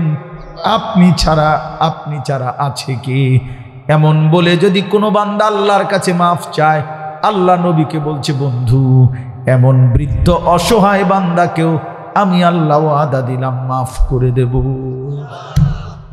ওরে বইলেন আসতে, কিন্তু মিথ্যা সাথে নিয়ে না, গুনাহ সাথে নিয়ে তওবা করলে হবে না, ছেড়ে দিয়ে তওবা করতে হবে, ছেড়ে দিয়ে আল্লাহ তৌফিক দান করে। তাহলে 1 নাম্বার বান্দা জান্নাতের নিয়ামত দেখবে। 2 নাম্বার জাহান্নামীরা যে আযাবের মধ্যে আছে, এই জান্নাতের সিংহাসনের মধ্যে বসে এই জান্নাতি বান্দা জাহান্নামের দৃশ্য, আযাবের দৃশ্যগুলো দেখবে আর লাফ দিয়ে উঠবে, হায় আল্লাহ আপনি যদি দয়া না করতেন তো আমিও তো তাদের মধ্যেই থাকতাম। ওয়ালাউলা নি'মাতু রাব্বি লাকুনতু মিনাল মুহদারিন, যদি আল্লাহ দয়া না হতো তাইলে আমিও তো পড়ে যেতাম। এই দ্বিতীয়, এটা সিংহাসনে বসে জাহান্নামের দৃশ্য দেখ।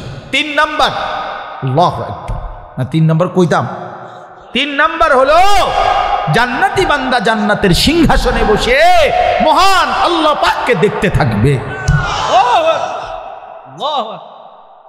আলাল আরাইকি ইয়ানদুরুন, আসমান উপর, আরে উপরের দিকে তাকাবে আর মহান মাওলাকে দেখবে। 70,000 বছর এক নজরেই তাকিয়ে থাকবে। জান্নাতের হুরেরা টানবে, বন্ধু এদিকে ফিরেন, কতদিন হয় আমাদেরকে তো ভুলে গেলেন। জান্নাতি বলবে, মহান আল্লাহর রুয়াত, মহান আল্লাহর দিদারের সামনে তোমরা তো কিছুই না। ইলা রাব্বিহা নাযিরাহ তারিফু ফি ওয়ুজুহিহিম নাদরাতান নাঈম, আল্লাহ বলেন আমার জান্নাতি বান্দার চেহারা সমূহের মধ্যে দেখবেন, নবীকে বলছেন একেবারে স্বাচ্ছন্দ্য, সজীবতা, আনন্দ, ফুর্তি, কোনো ক্লান্তি, কোনো অবসন্ন, বিষাদ, পেরেশানি, অস্থিরতা কিচ্ছু নাই, একদম তেলতিল, মানে একদম সুখে ভরা, আনন্দে ভরা, পেরেশানি মুক্ত এক প্রশান্ত চেহারা, হাস্যোজ্জ্বল চেহারা আমার বান্দার চেহারার মধ্যে দেখতে পাবেন। ইউসকাউনা মির রাহিকিম মাখতুম, এবার আল্লাহ বলেন আমার জান্নাতি বান্দাকে শরাব পান করানো হবে। কি পান করানো হবে? জান্নাতি মদ, জান্নাতি শরাব পান করানো হবে। আল্লাহ তাআলা বলেন জান্নাতের উত্তম পানীয় রাহিক, শরাব পান করানো হবে। তবে সেটা কেমন? মাখতুম, এটা আমি এমনি বুঝাই আগে, তাইলে বুঝতে সুবিধা হবে। এই 1 বোতল পানি, মনে করেন এই পানিটা আমিও কুদ্দুর খাইলাম, এই মকবুল ভাইও কুদ্দুর খাইলো, ইলিয়াসও কতটুকু খাইলো, 3 জনে মিললে আমরা পানিটা শেষ করলাম। এইটা জান্নাতে এরকম 1 বোতল শরাব দিলে মনে করেন 3 জন জান্নাতি মিল্লা খাইবে। আল্লাহ বলেন না, এটা এমন হগিরা জান্নাতি না, না বান্দা, এটা জান্নাত, এটা জান্নাত, এটা জান্নাত। ইউসকাউনা মির রাহিকিম মাখতুম মানে হলো প্রতিটা বোতল, প্রতিটা গ্লাস আলাদা আলাদা ঢাকা, ইনটেক করা, একদম আটকানো, মোহর মারা, অর্থাৎ প্রত্যেকটা বান্দা প্রতিবার শরাব পান করবে আলাদা আলাদা, একদম মোহরাঙ্কিত, সিল মারা, দাগ লাগানো, একদম স্টেপলার মারার মতো। অর্থাৎ আমার বান্দা নতুন নতুন শরাব আলাদা আলাদা পান করবে। 3 জনে মিললে একটা, 4 জনে মিললে একটা, প্রতিটাই ইনটেক, প্রতিটাই মোহর মারা। খিতামুহু মিস্ক। এবার আল্লাহ বলেন প্রতিটা বোতলের মুখ যখন মানে প্রতিটা গ্লাস শরাবের প্রতিটা পাত্র পানীয় যখন মুখ এই মোহরাঙ্কিত সিল লাগানো এটা যখন নাড়াবে খুলবে তো সেটা থেকে মিশকের ঘ্রাণ বের হবে। ওয়াফি যালিকা এই শেষ কথা হলো ওয়াফি যালিকা ফালিয়াতানাফাসিল মুতানাফিসুন। আল্লাহ তাআলা বলে বান্দা তাহলেই বলো ভাবো এমন সুন্দর এমন মজাদার এমন আনন্দদায়ক আরামদায়ক জান্নাতের জন্য তোমাদের নিজেদের প্রতিযোগিতা করা উচিত। কি করা উচিত বলেন না, কি করা উচিত? এইটাই শেষ কথা আজকে।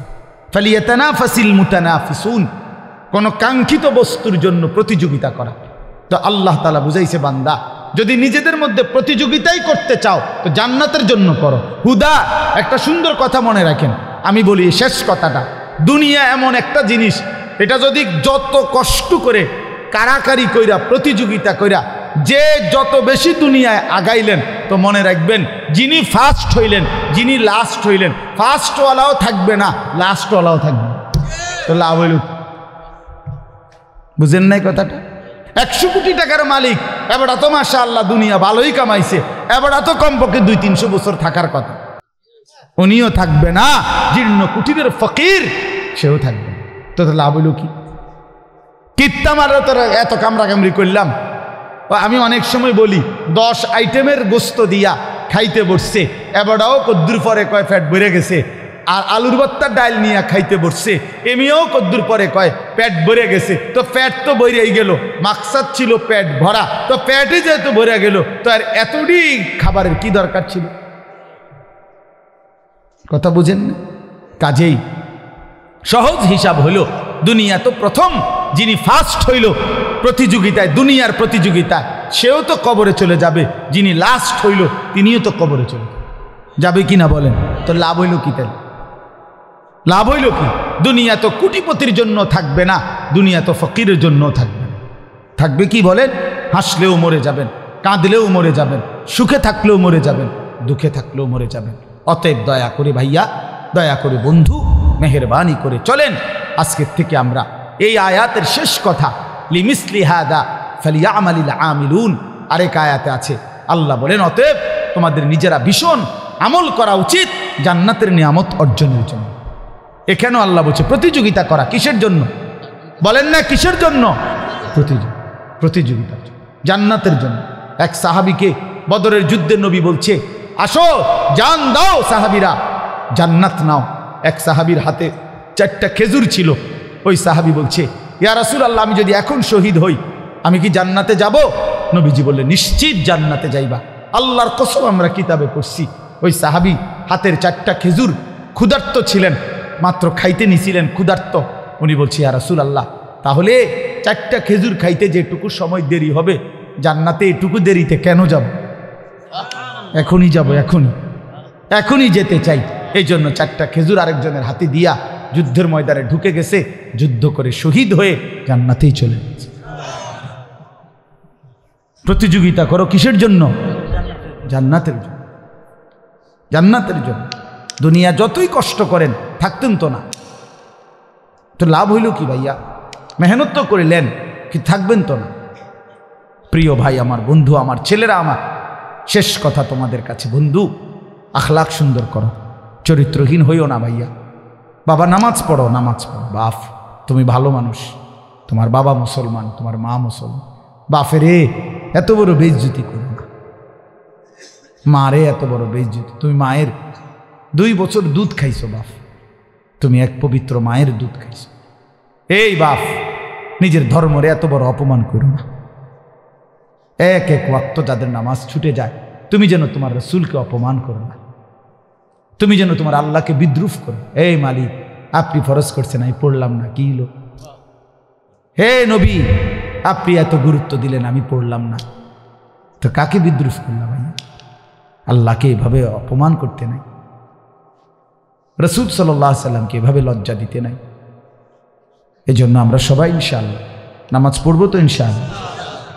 ছেলেরা বলো ভাইয়া, নওজোয়ান ছেলে তোমরা বলো ভাই, আল্লাহ তোমাদেরকে তৌফিক দান করো, তোমরা হিম্মত করো। আগামীর পৃথিবী নওজোয়ানদের জন্য ইনশাআল্লাহ আগামীর পৃথিবী ইসলামের সারা পৃথিবীতে মজলুমের বিজয়। হ্যাঁ হ্যাঁ, বাস্তব। সারা পৃথিবীর দৃশ্যপট খুব দ্রুত বদলাইতেছে। দুনিয়া শুধু এখন আর বাংলাদেশ লইয়া চিন্তা করলে হবে না, সারা পৃথিবী একসাথে গ্লোবালাইজেশন এর যুগে ভাবতে হবে। সারা পৃথিবী ইনশাআল্লাহ মজলুমের বিজয়, ইমানদারের বিজয়। হ্যাঁ, সিরিয়ার বিজয় প্রমাণ করছে বিজয় খুব দ্রুত ইমানদারের পক্ষে। আলহামদুলিল্লাহ। 54 বছরের স্বৈর শাসক জালেম ফ্যাসিস্ট সিরিয়া, ইসলামের ইতিহাসের সবচেয়ে গুরুত্বপূর্ণ দেশের একটা দেশ শাম, সিরিয়া। সেখানে 54 বছর বাপ ফুট মিলে জুলুম করছিল মানুষের উপরে, মুসলমানের উপরে। ওরাও মুসলমান নামধারী, কিন্তু ইসকনের গুন্ডারা থাকতে পারবে না। ইসকন গুন্ডা, সন্ত্রাসী, জালেম, বেঈমান, এরা থাকতে পারবে না এদেশে। এরা এদেশে থাকতে পারবে না। এরা আন্তর্জাতিকভাবে বাংলাদেশের মুসলমানদের উপরে জুলুম করার জন্য, হত্যা করার জন্য এই মিশন নিয়ে আসছে। আল্লাহ আমাদের সন্তানদেরকে হেফাজত করেন। তোমরা বাপ চরিত্রহীন হইও না, তোমরা আটকায় যাবে না। দেখো ইনশাআল্লাহ, আমি বললাম, আমি কিংবা তুমি, আমার সন্তান কিংবা তোমরা দেখবা যে খুব দ্রুত এই পৃথিবীর দৃশ্যপট বদলে গেছে। ঈমান এবং কুফরের লড়াই হচ্ছে। এই জন্য ইনশাআল্লাহ সবাই আগামী দিনের ইসলামের জন্য তৈরি হয়েও। আল্লাহ তৌফিক। আগামীর ইসলামের পতাকা তোমরা নওজোয়ানদের হাতে তুলে দিলাম ইনশাআল্লাহ। রাসূলুল্লাহ সাল্লাল্লাহু আলাইহি সাল্লাম তার জীবনের শেষ যুদ্ধের পতাকা নবীজি তুলে দিয়েছেন নওজোয়ানের হাতে। হযরত উসামা ইবনে যায়েদ তখন মাত্র 20 বছর বয়স ছিল। নবীজির হাতের শেষ যুদ্ধ নবীজি রওনা করাইছেন মদিনা থেকে, যেই সাহাবীর সেনাপতিত্বে ওনার বয়স ছিল মাত্র 20। অথচ তখন আবু বকর জীবিত, ওমর জীবিত, উসমান জীবিত, সমস্ত বড় বড় সাহাবী জীবিত উপস্থিত, কিন্তু সেনাপতি বানাইছেন নবীজি কাকে? 20 বছরের এক যুবক। তার মানে বুঝাইছেন, আমি রসুল আগামীর ইসলামের পতাকা আমার নওজোয়ানের মাথায় তুলে দিলাম, আগামীর পতাকাই জওয়ানের কাঁধে উঠায় দিলাম। আমরাও ইনশাআল্লাহ তোমাদের হাতে তুলে দিলাম ইনশাআল্লাহ। আল্লাহ তাআলা আমাদের বাবা, ভাই, মা, বোন সকলকে ঈমানের জন্য কবুল করেন। আল্লাহ তাআলা আজকের এই মাহফিলকে ভরপুর কামিয়াবি করেন। আলহামদুলিল্লাহি রাব্বিল আলামিন।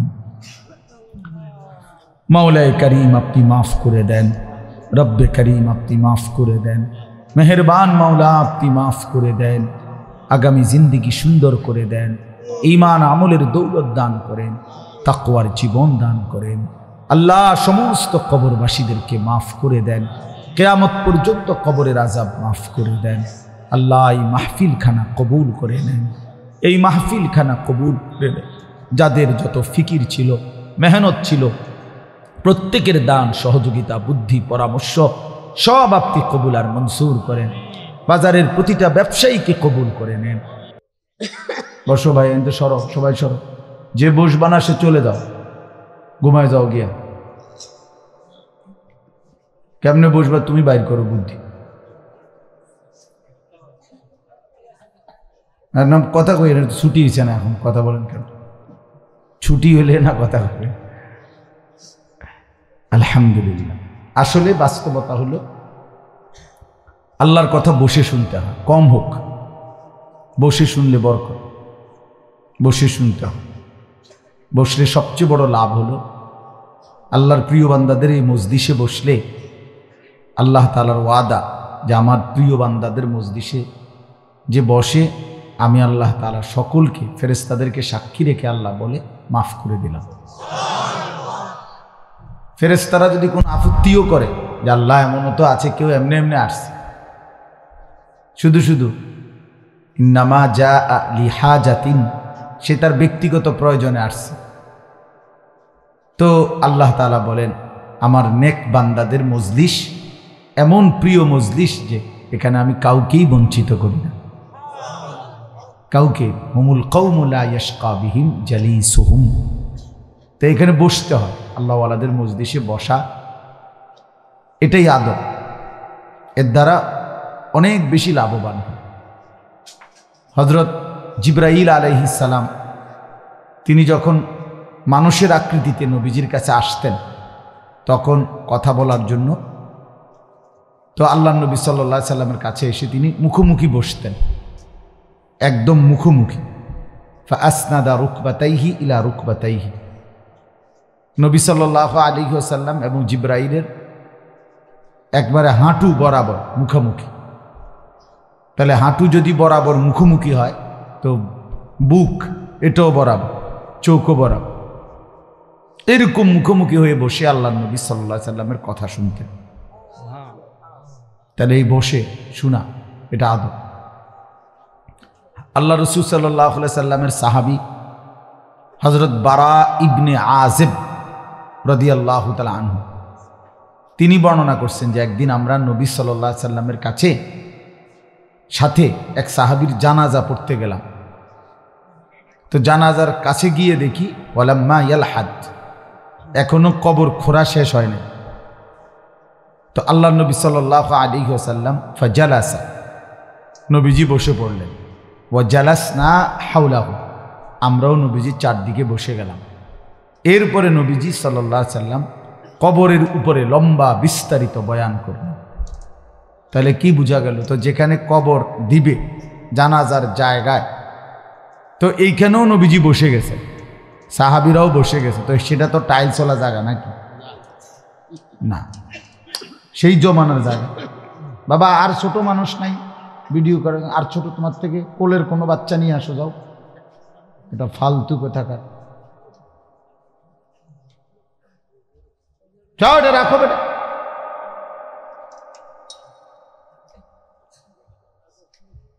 আহ্লাদ, সন্তানকে আহ্লাদ করে মোবাইল দেয়, মানে নিজের হাতে বলে যে বাপ তুইও নষ্ট হইয়া যা, আমি তো গেছি, তুইও যা। এটা জুলুম, অন্যায়। যে বাপ তার সন্তান অপ্রাপ্তবয়স্ক হাতে মোবাইল তুলে দিছে, সে জালেম, সে জুলুম করছে সন্তানের।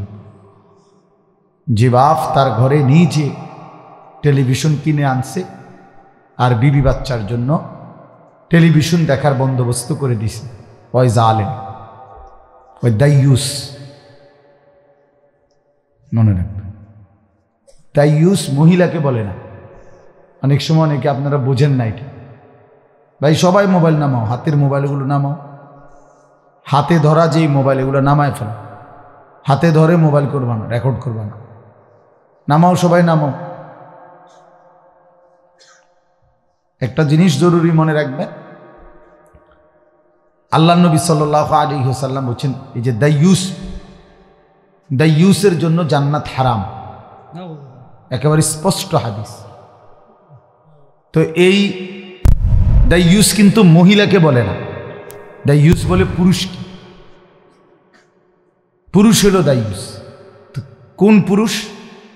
নবীজি সাল্লাল্লাহু আলাইহি ওয়াসাল্লাম ওই হাদিস, যেই হাদিসে বলছে দাইয়ুসের জন্য জান্নাত হারাম, ওটাতে নিজেই ব্যাখ্যা করে দিছে, ওয়াদ-দাইয়ুস আল্লাযী ইউকিররু আহলাহু আল খুবুস। এটা হাদিসের শব্দ, নবীজি বলছে।